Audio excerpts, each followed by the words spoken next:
Noon pa man, tila naging bahagi na ng kultura sa mga kulungan ang pagpasok ng mga kontrabando sa loob ng selda. Nagagamit pa nga ang mga ito ng mga gang na nasasangkot sa mga riot o krimen. Para coping mechanism for self-defense, gumagawa po sila ng mga ganitong armas. Ang ilang kontrabando ginagamit nila bilang pampalipas oras at para magkaroon ng komunikasyon sa labas. Sino mo yung mga diskarte ng mga gusto magpalusot dito? Gagawin nila, yan, kontrabando, ito, hahagis, pabuelo. Pero ang mas malala, may mga kontrabandong naipapasok para maipagpatuloy nila ang kanilang mga bisyo gaya ng sigarilyo at ng ipinagbabawal na gamot.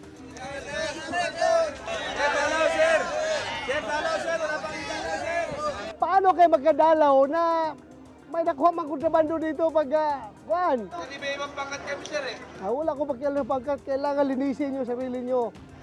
Tulad niya kami, sir, nagbabago kami, di ba? Oo. Sorry kung nagbabago kayo, pero dapat tulungan nyo kasama nyo magbago. Paano nga ba nakalulusot ang mga ito sa bilibid? Lalo na sa maximum security compound na dapat sana ay may pinakamahigpit na seguridad.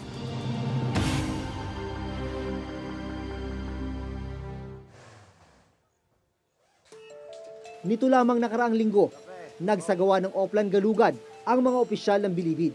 So bali itong mga cellphones na mga na-recover dyan inside sa maximum security compound, maaaring may nagamit silang mga dalaw na nakapagpasok na ito. So ito naman pong mga improvised deadly weapons na to, kung makikita po ninyo, meron pong hindi naman siya pointed. So usually ginagamit po nila sa pagluto, paghiwa ng sibuyas, kamatis. Pero once na yung improvised deadly weapons is matulis, pointed, so ito po yung minsan nagagamit sa pag nagkakaroon ng konting violence sa loob. Kabilang sa mga nakumpiska ang mga cellphone, mga DVD players, mga sigarilyo, at iba't ibang uri ng patalin. Ang ilan improvised o ginawa mismo sa loob ng selda. Ito po yung mga bed banks po nila. Ito po ganitong bagay, hindi naman po ito in-smuggle para makapasok. Sa loob Dati nila? na po itong nasa loob. Okay. Ito po yung mga tarima o higaan nila na tinatawag. Tsaka po yung mga flat bar na ginagamit sa mga sa mga bintana. So napaka-innovative po ng mga inmate dahil 24 hours andyan lang naman sila, walang ginagawa. Naisip po lagi para coping mechanism for self-defense. Gumagawa po sila ng mga ganitong armas para magamit nila. Ito sa kutsara, Katulad po na ito, kutsara. Yan, kutsara. Ito naman po, kung mapapansin po nyo, naka-curve. So ginagamit po yan para Nasunog sa drug shabu. paraphernalia. Oo. Doon sa mga selda sa loob, diba, patong-patong yun. So parang may mga hagdanan. Ito, pero bahagi lang ito ng hagdanan sa loob ng selda. Pero sa likod. Ang nakuha daw dyan, mga cellphone. Bawal na bawal dito yun sa loob. Ang mga nakumpiskang droga, itinurn over naman daw sa Philippine Drug Enforcement Agency o PDEA. Pero paano nga ba nakalulusot ang mga ito sa bilibid? Lalo na sa maximum security compound.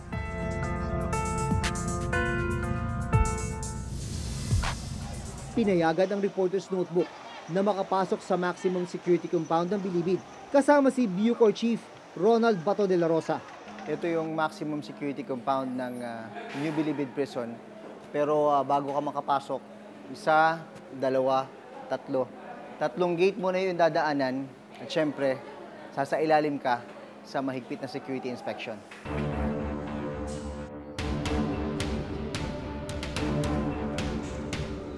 Dumiretso kami sa Building 8 o ang dating Sputnik Gang Compound na tinatawag ngayong Barangay Mapagmahal. Papunta kami ngayon dun sa Building 8. Yun daw yung pinaka-congested na kulungan dito sa loob ng maximum security compound. Kung mapapansin ninyo, ito, hindi ito original structure. Kagagawan lang ito ng mga priso para ma-occupy nila sa taas. Isang floor, meron sa sahig, meron sa second floor, sa isang deck. Tapos sa akyat ka dito, may isa pa, bali 3 floors. Yung isang floor, ginawang 3 floors. May informant rin daw sila sa loob para matukoy kung sino ang nagpapasok ng mga kontrabando. Paano nyo nasisiguro na walang kontrabanda na ilulusot dito? Meron tayong mga among din, meron rin tayong mga informant. Okay. At yun ang nagtitimbre sa atin na, sir, may gumagamit doon ng cellphone. Alam ko may kontrabando doon. So, kaya meron tayong task force ukay-ukay. Ready yan to jump up anytime may information. Swoop down kagad namin yung silda na may information na may laman.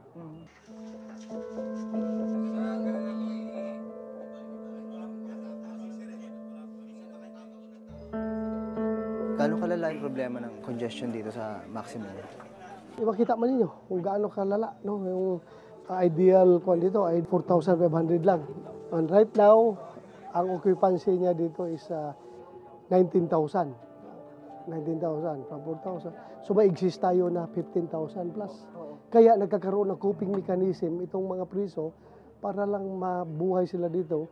Ginagawa na second floor, third floor yung itong building. Dahil siksikan, gumagawa na lang sila ng diskarte para magkasya ang mga nakakulong. Kailangan nilang gawa ng mga improvised na mga additional na mga floors. Ito ang ginawa nila dito sa itaas. Ilan kayo dito, sir? Tatlo po. Tatlo. Dito. Ayan. So dito naman, dagdag na palapag, tatlo naman yung occupants. Napakasikip dito sa inyo. Lalo na pag mainit ang panahon. Pagka wala po ito, talagang mamamatay ko sa inyo. So ganito kayo. Wala nang hindi ka pwedeng... Anong magdasal? Pwede ba umupo? Kagaya niyan. At Kaya, pwede ka lumuha. yan. Pag bumangon ka, kailangan medyo maingat. Nakaganyan po. Okay. Kasi untog abutin mo. Baba ka na ng ganun. Kailangan palagi na nakatapat. Malasar din na sila pagsapit ng gabi. Sa gabi, ganito yung kanilang pwesto. Ang usapan, hindi pwedeng matulog ng nakatihaya. Dapat nakatagilid. Paano pag may mag-CCR? Di hakbang-hakbang. Habang papalabas kami sa maximum security compound, biglang sumigaw ang ilang preso.